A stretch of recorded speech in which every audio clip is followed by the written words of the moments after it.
Sometimes a single decision can change lives for generations. This story begins with an old letter written in 1953. When Michael found it in his mother's attic, he discovered a secret about a stormy night. What happened that night created a ripple that lasted for decades. The letter was discovered on a quiet Saturday afternoon. Michael had spent most of the morning helping his daughter clear out the attic of the house where his mother had lived for more than 50 years. Rose had passed away 2 weeks earlier at the age of 90. She had lived a long life, a peaceful one, most people would say. But as Michael moved dusty boxes and old furniture around the attic, he kept thinking about something strange. There were so many parts of his mother's life he never truly knew. Rose had always been a gentle woman, kind, patient, the sort of person who never ignored someone who needed help. Neighbors came to her for advice. Friends trusted her with their worries. Even strangers in town seemed to feel comfortable talking to her. But there was something about Rose that had always puzzled Michael. She almost never spoke about her life before she married his father. Whenever someone asked about those years, Rose would smile politely and change the subject. Michael had never pushed her for answers. Now, standing in the quiet attic, he wished he had. It was his daughter Emma who found the wooden box. "Dad, what's this?" she asked, holding up a small chest covered in dust. Michael turned and walked over. He recognized it immediately. The box had sat on a shelf in Rose's bedroom for as long as he could remember. As a child, he had asked about it many times. Each time, his mother gave the same answer. "That box holds something important," she would say, "and it should stay closed while I'm alive." Michael had always respected her wishes, but now Rose was gone. He brushed the dust off the lid and opened it slowly. Inside was almost nothing, just a single envelope.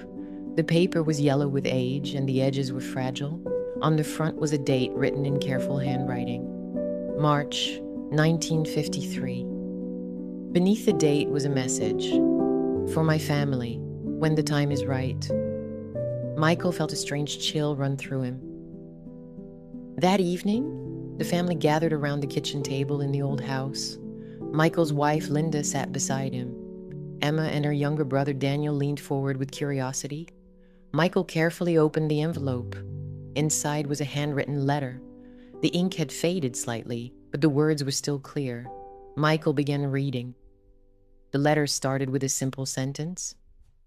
"If you are reading this, it means I am no longer there to tell you the story myself." Michael recognized the handwriting immediately. It was Rose's, but the letter described something he had never heard before. Rose wrote about a night in 1953. She had been 19 years old. Her family lived on a small farmhouse just outside a quiet Pennsylvania town. It had been early spring. A storm rolled in that evening, bringing strong winds and heavy rain. Rose's parents had gone to bed early, leaving her to finish cleaning the kitchen. Around midnight, she heard a knock at the door. At first, she thought she had imagined it. But then the knock came again, soft, desperate. Rose opened the door. Standing there was a young man she had never seen before. His clothes were soaked from the rain. One side of his face was bruised, and there was blood on his sleeve.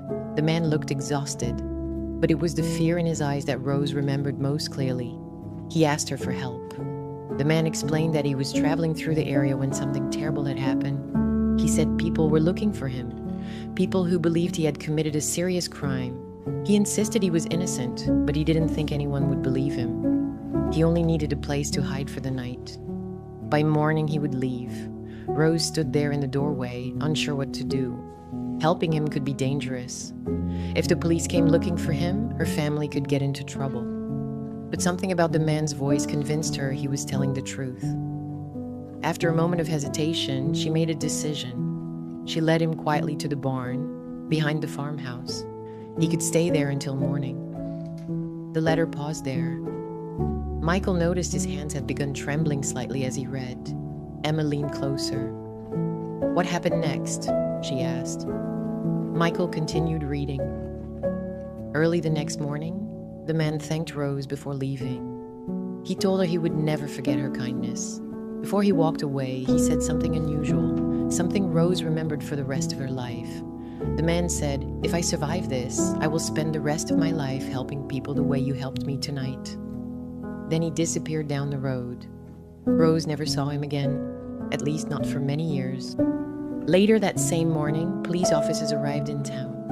They were searching for a man connected to a violent robbery in another county.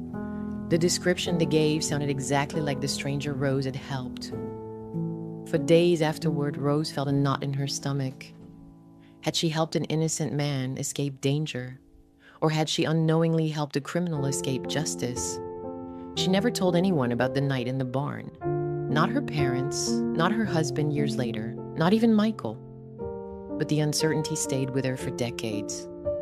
The letter continued. Years passed. Rose married, moved away, and raised a family. But sometimes she would hear strange stories.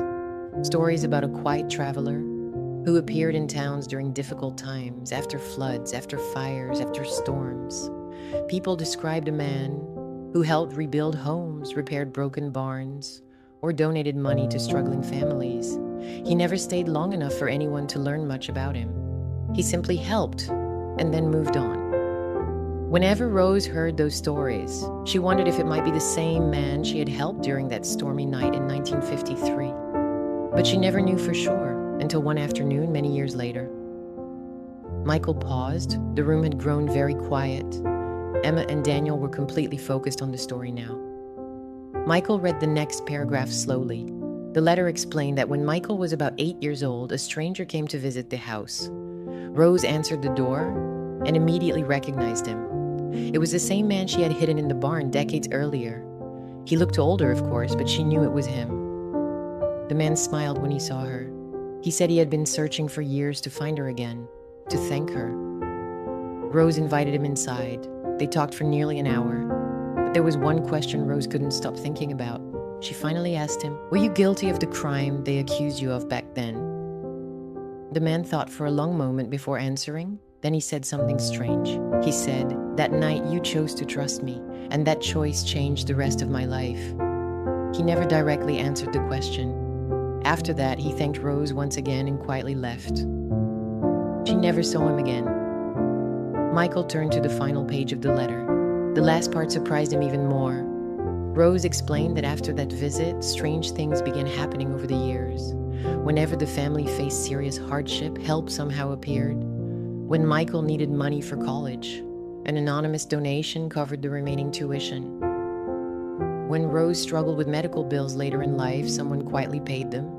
Each time, the help came, without explanation. Rose always suspected the same person was behind it, but she never tried to confirm it. The final lines of the letter were written carefully, almost as if Rose had taken extra time to choose the right words. Michael read them aloud. "I never learned the full truth about the man from the stormy night. I never knew whether he had been innocent or guilty. But I do know one thing. Sometimes a single act of kindness can change the direction of a person's life. And if that kindness continued traveling through the world long after that night, then perhaps it did more good than I could ever imagine." Michael slowly folded the letter. The room was silent. Emma spoke first. "So you think the man helped our family all those years?" Michael shrugged slightly. "I don't know." Daniel leaned forward. "Do you think he was a good man?" Michael looked down at the faded envelope dated the 1953. Then he said something quietly. "I think he was a man who got a second chance." Outside, the evening sun dipped behind the old trees surrounding the house. For a long moment, no one spoke. Then Emma asked one final question, a question no one in the room could answer. "Do you think he ever stopped helping people?" Michael looked again at the letter, and for the first time he realized something. One small decision made during a stormy night in 1953 might have created a ripple that lasted for generations. A ripple of kindness, started by a young woman who simply chose to help a stranger. "Kindness has a way of traveling farther than we ever see," he said. "And sometimes, the smallest act of trust can change the direction of a life." Then he stepped outside into the quiet street, and Michael understood something his mother had always known. A single act of kindness can echo for generations. Years later, long after Rose had passed away and the letter had been read many times by the family, something unexpected happened. One quiet autumn afternoon, Michael was closing the small hardware store he owned on Main Street. The town was peaceful that day. Golden leaves drifted slowly across the sidewalk, and the sun hung low in the sky. Just as Michael reached to turn the sign on the door to close, the bell above the entrance rang softly. An elderly man stepped inside. He walked slowly, but there was something steady about him. His coat was old but well cared for, and his eyes carried a calm warmth that made Michael feel strangely at ease. "Are you Michael?" the man asked gently. Michael nodded. "Yes, I am." The man studied him for a moment before giving a small smile. "I once knew your mother." Michael felt a sudden stillness in the room. "Rose?" he asked. The man nodded. "She helped me once, a very long time ago." Michael's heart began to beat faster. The letter flashed through his mind. The stormy night in 1953, the stranger at the farmhouse door. The man reached into his coat pocket and placed a small silver coin on the counter. It was old and worn smooth with age. "Your mother pressed this into my hand before I left that morning," he said. "She told me if I ever lost my way again, I should remember that someone believed I could be better." Michael looked up. The old man's voice was quiet but steady.